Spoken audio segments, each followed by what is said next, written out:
Поранешниот министар за економија Кришник Бектеши и поранешната државна секретарка во Министерството за економија Размена Чекич Дуровиќ. Кочанскиот основен суд мерката притвор им ја замени со мерка куќен притвор по предлог на Ојо Кочани.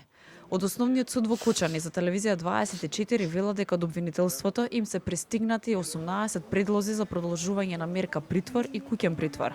Но за овие предлози Кочанскиот основен суд ќе одлучува во наредните неколку дена. Во моментов 12 лица се во притвор, 18 во куќен притвор, а на 14 лица им се определени мерки на предпазливост. Додека пак обвинителството за гонење на организиран криминал и корупција води истрага против 7 полициски службеници. Додека трае истрагата за пожарот кој настана во дискотеката Пулс во Кочани и обвинителството работи на вештачење и превршува распитите на сведоците, обвинувањата помеѓу ВМРО ДПМН и СДСМ не престануваат. Опозицијската СДСМ со обвинувања упатени до владеачката ВМРО ДПМН за одбивањето на предлог законот за семејствата на настраданите од пожарот во Кочани.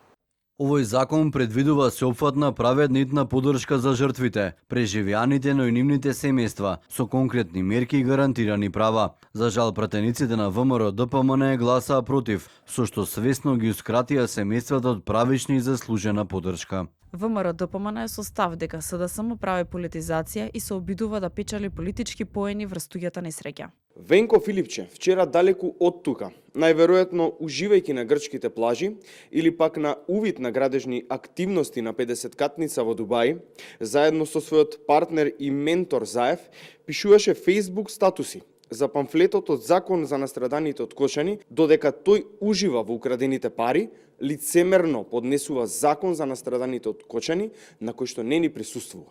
Семејствата на починатите во пожарот реагираат дека не бараат ништо повеќе од правда и бараат одговорност.